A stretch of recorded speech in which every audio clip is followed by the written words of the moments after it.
Thank you, Madam Speaker. Will the sponsor yield? She indicates she will. Super. Representative, a lot of my colleagues on this side have already answered most of the questions that I've got, but I would like to go back to the 31 cents per ton. Can you tell me what the breakdown is on where the percentages of that money is going? I sure will. Okay. We have 10% going to the administration funds, which processes the permits, staffing, administration. 2% goes into the Water Resources Fund. 6% goes to the Oil, Gas, and Resources Management. 20% goes to the Emergency Management and Preparedness Training that I mentioned. 28% will go into that long-term trust fund, which backs up those financial assurances we spoke of. We do have a chunk going to, I don't see the number here, to the environmental justice grants, as well as a small percentage to GRF. I've got it here that 24% goes to an environmental justice grant fund. Can you explain exactly, as Representative Calkins had said there before, if you look over in Indiana, I think they're right at 7 cents.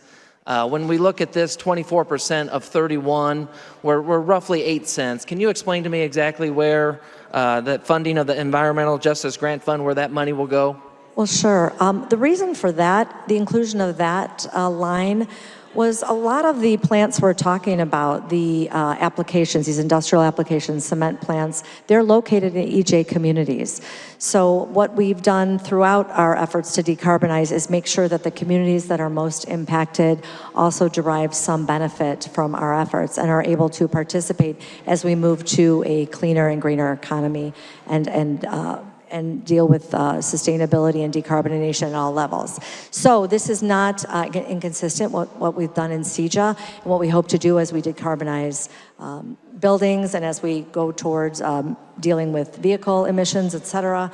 And that is to make sure that those communities have some opportunity to make forward movement for themselves too. Okay, I'm glad you brought that up with communities. So this is absolutely, without a question, in my district, rural Illinois, a hot button issue. We have got folks that push both sides of this, and they're extremely passionate about what they feel about carbon sequestration. As you had said earlier with Representative Rosenthal, that rural Illinois is going to be the receiver of much of this carbon sequestration. Can you tell me where the beginning is going to take place, and how is this carbon going to get from point A to point B? Well, that's the transport piece. So again, the process is a three-part process. First is capture, then is the transport, could be a pipeline, most likely a pipeline, and then it's sequestered in an injection well. I would argue landowners have the right to utilize their property for a well, just like they might for a windmill or a solar farm or any other application. So there's a landowner rights conversation kind of on both sides of the issue. The implication of landowner rights is limited to, for non-consenting landowners, is limited to the pore space, which is about a mile underground, I think, if I recall the science correctly. I understand the pore space piece of this, the actual sequestration. Where is this carbon? Where are these plants at that are causing the carbon to be sequestered? Well, this is any plant, an ethanol plant, a refinery, a cement plant, an asphalt plant, manufacturing facilities throughout the state of Illinois. So when certainly the wells and the carbon is sequestered in rural areas because that's where the shale is and it needs to go under the shale. But the plants are everywhere in Illinois, so I would argue this doesn't just impact rural Illinoisans, but it takes carbon, significantly reduces carbon and co-pollutants in all areas of the state, and that's why we're doing it.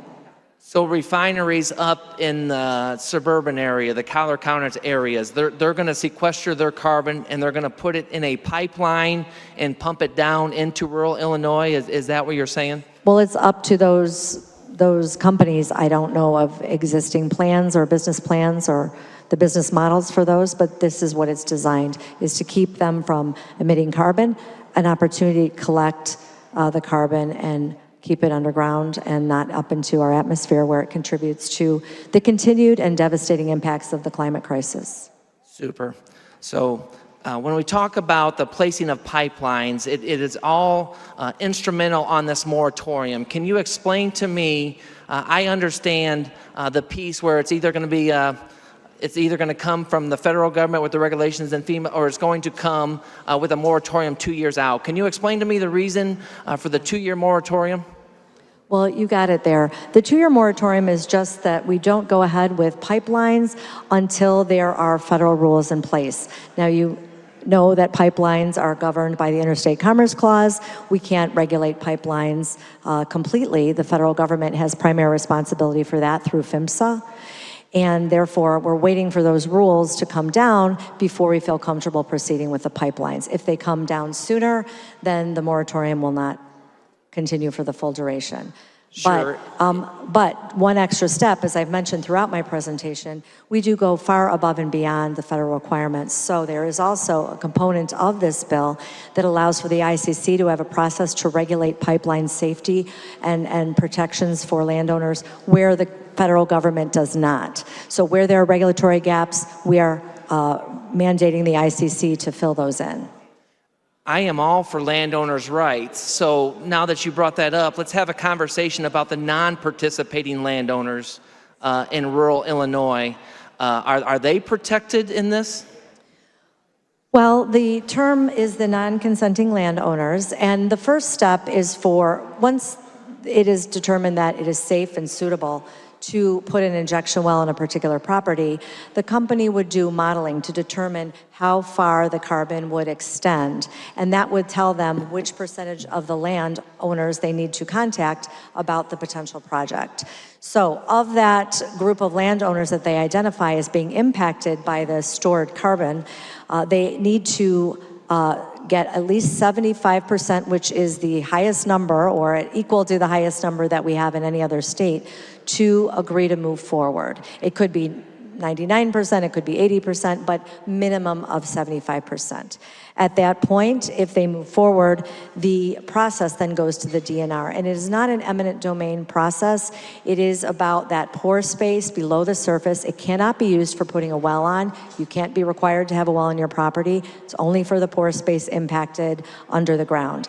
Those landowners would go to the DNR.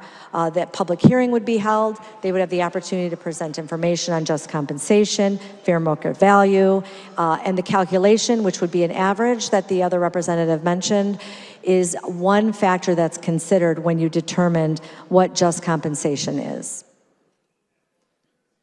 How close to a non-participating landowner can you place a well for carbon sequestration? I think it's 300 feet from a dwelling, and that might be pertaining to all wells. Sure. So in this bill, you can place a carbon sequestration well within 300 feet of a non-participating landowner. Let me clarify that for you. Well, we can go on and we'll come back to you when we have a more definitive answer. Well, that was my last question. I was going to Okay. go to the bill, so we'll Please. patiently wait. Okay.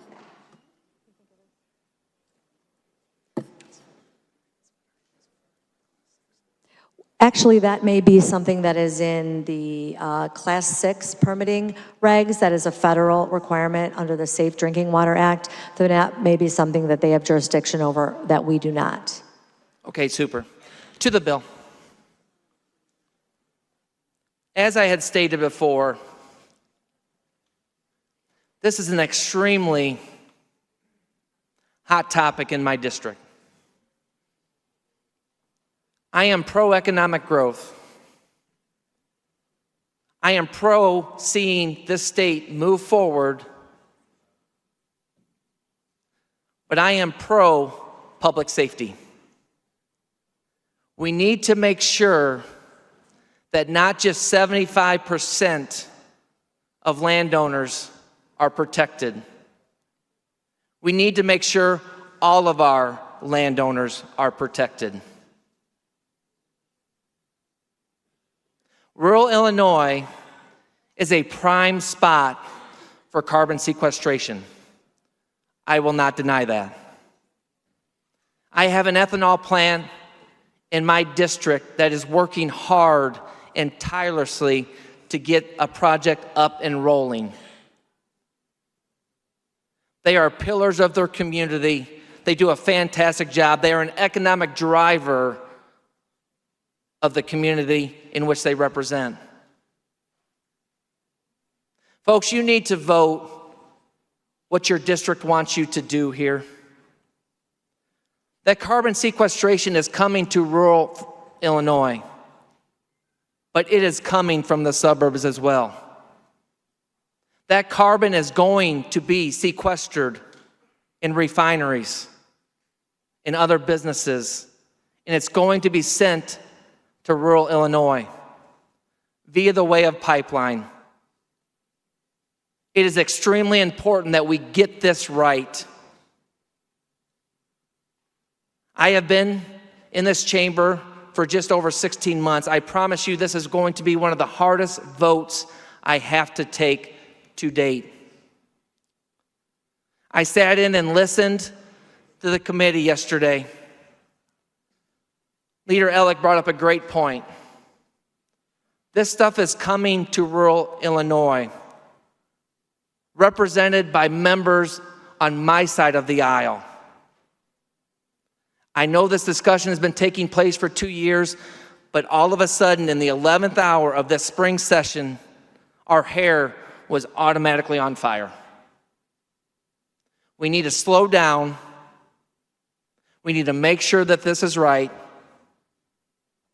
And we make sure that everybody that raises a family in this state has their voices heard. Vote your district. Thank you.